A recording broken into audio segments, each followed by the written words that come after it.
bienvenue sur la chaîne Mes Lectures. Aujourd'hui, une fois n'est pas coutume, nous parlerons de l'œuvre d'Ernest Pardoe sur la supercherie judiciaire. Si vous ne connaissez pas mon travail, je suis un lecteur passionné d'œuvres hétéroclites, et depuis plus d'une année, je fais un bout de chemin sur YouTube pour vous fournir des résumés synthèses de ces dernières. Voici en quelques images ce que j'ai déjà produit. Vous pouvez donc voir à l'écran les dernières vignettes concernant les vidéos qui ont fait le plus de vues et sur lesquelles j'ai le plus travaillé sur ma chaîne, et notamment celle dans le petit encadré vert sur Xavier de Hautecloque, un agent sous couverture du 2e renseignement du bureau français durant un pèlerinage à la Mecque au XXe siècle. Maintenant, place à la vidéo du jour avec les résumés synthèses en 5 points. Si toi aussi tu ne souhaites pas perdre plus de ton temps à regarder le contenu en entier, car tu sais, tu as une vie de famille, ou que tu as l'emploi du temps d'un ministre, voilà ce qu'il ne faut pas louper de la vidéo. En 5 grands points. Une décision de justice n'est pas réduite uniquement qu'au juge. Il y a, sous l'iceberg d'une décision de justice, entre guillemets, toute une tripotée de commis de justice, encore entre guillemets, comme les experts, les huissiers, les greffiers, les experts comptables, etc. Le juge, en somme, est faillible. Il rend des décisions de justice et non la justice. Deux choses différentes. La différence entre judiciaristique et juridistique, donc des ismes, réside pour le premier dans l'altération délibérée de l'application du ou des textes de loi. Et pour la seconde, dans l'altération délibérée du contenu du ou des textes de loi.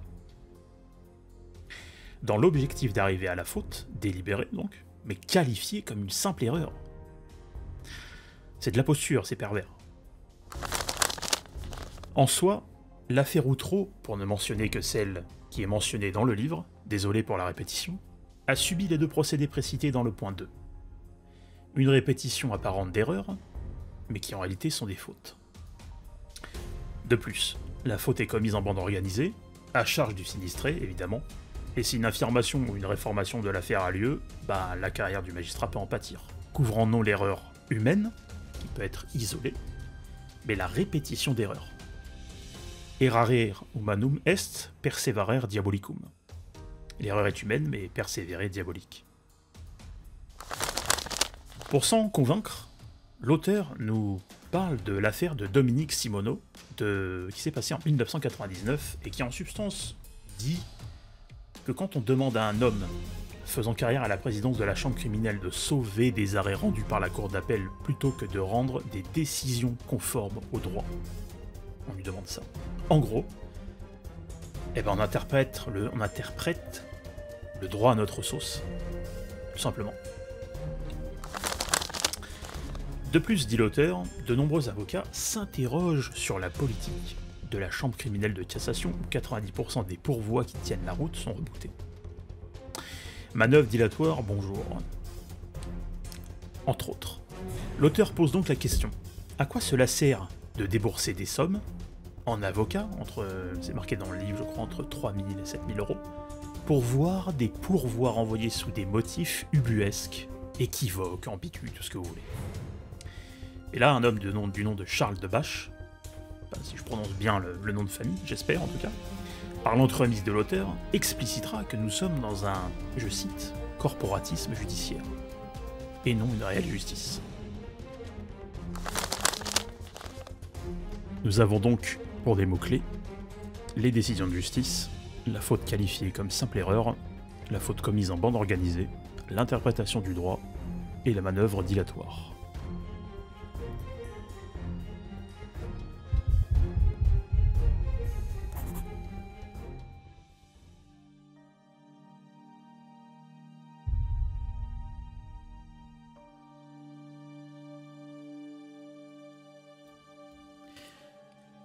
Et maintenant, place au grand résumé.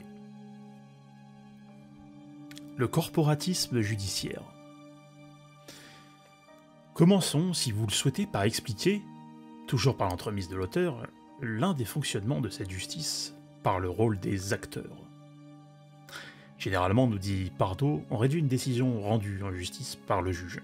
Mais il faut savoir qu'il n'est que la pointe de l'iceberg et que dessous, il y a des parties exogènes et endogènes qui représentent, pour ne pas les nommer tous, des avocats, des experts, des huissiers, et la conduite de la procédure ou encore un procureur. Mais cela ne paraît toujours pas assez complet. Soit la justice rendue n'est pas la justice avec un grand J. L'auteur souhaite nous dire par là que le juge est un humain faillible, mais qu'il rend des décisions de justice, pas la justice, celle avec un grand J, celle qui, aujourd'hui, a du mal à exister, à cause, en grande partie, d'une xénocratie d'argent, d'une caste d'argent, qui intercède avec le rôle d'un État, mais aujourd'hui il n'y a plus d'État, que de la posture. Pour l'erreur, celle qui fait de nous des humains, l'auteur souhaite déqualifier leur faute au sens de ces deux néologismes, que je vous conseille de regarder dans ma première vidéo, c'est-à-dire judiciaristique et juridistique. Pour le coup, il faut comprendre le premier comme étant, dans l'exemple précité, une altération délibérée de l'application du ou des textes, et pour le dernier, une altération délibérée du contenu des textes. L'idée est donc d'arriver à la faute délibérée devenant une simple erreur, presque de circonstance, qui permettra à l'État de réduire le montant de la réparation. Vous voyez ? Un peu la perversion de la manœuvre. Le refus de correction de l'erreur produit alors, par le long-termisme de celle-ci, une véritable persévérance dans l'erreur. L'erreur est humaine, mais continuée est diabolique. L'affaire Outreau a donc, nous dit Pardo, donc l'auteur du livre, été couverte par ces successions d'erreurs, mais qui n'étaient en fait que des fautes, que la répétition d'abus a transformé pour l'homme, l'acceptant comme étant une norme.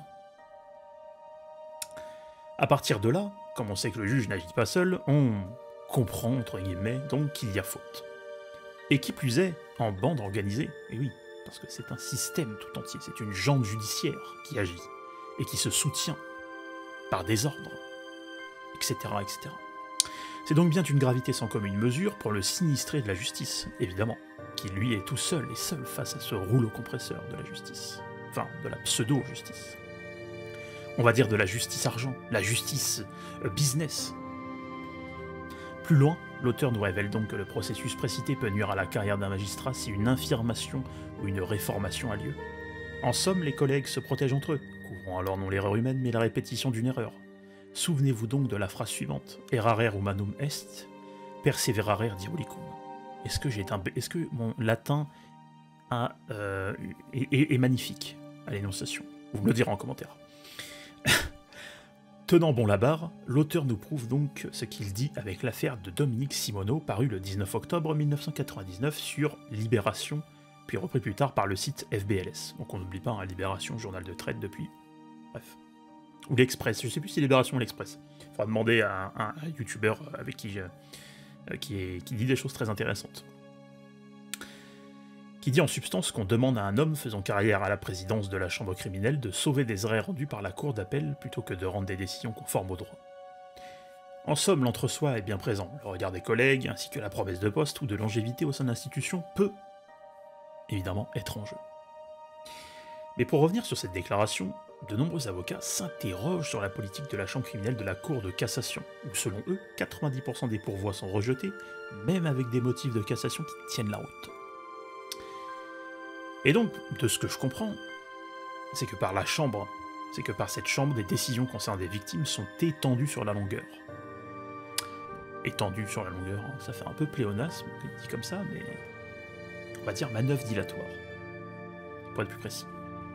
Et pour être dans le thème. De plus, elle porte atteinte au principe de sécurité juridique en France et rend les pourvois inefficaces. On se demande donc en darant l'œuvre pourquoi on devrait payer entre 3 000 et 7 000 euros de frais à un avocat au conseil pour avoir peu de chances de réparer une injustice. C'est bien vrai ça. Pourquoi je devrais dépenser autant d'argent pour quelque chose qui ne va probablement pas, comme il le disait comme il disait un peu plus haut, en 90% des cas, va terminer dans les limbes d'un dossier ou d'une pile de dossiers. La conclusion en première lecture, adjointe de la dénonciation de Charles Debache, que je vous laisserai consulter dans l'œuvre, est que nous sommes face à un corporatisme judiciaire, et non face à une vraie justice. Évidemment, ce n'est pas une observation faite sur toute son histoire, mais si le corporatisme judiciaire existe, il se doit d'être chassé. Tiens, d'ailleurs, je me demande si ce n'est pas par l'entremise de ce corporatisme, vous savez, celui dont on parle depuis tout à l'heure, hein, ces gens qui se soutiennent entre eux, que la prolifération, la collusion entre dealers de haut rang et sphères judiciaires permettent aux effets sur la société du trafic de drogue de prospérer dans les villes et les campagnes. On regardera d'ailleurs une vidéo de Vincent Lapierre sur un village du sud de la France qui pointe du doigt cela avec un petit blanc souhaitant chasser ses dealers devant son restaurant qui s'est vu être remis à l'ordre par les juges, entre guillemets, et donc ceux qui les entourent. Évidemment, quand je dis petit blanc, hein, c'est pas péjoratif. Vous comprendrez si vous regardez la vidéo. Je l'espère en tout cas. Et bien voilà, cette vidéo étant maintenant terminée, j'espère qu'elle a pu vous apporter des éléments de connaissance, et si vous aussi vous travaillez à la révélation de la vérité et de la connaissance, j'espère qu'elle vous apportera des clés de compréhension. Maintenant, on se donne rendez-vous dans la vidéo numéro 2, peut-être la semaine prochaine, et qui a pour titre « Le politico-financier désigne la junte judiciaire ». A bientôt sur mes lectures.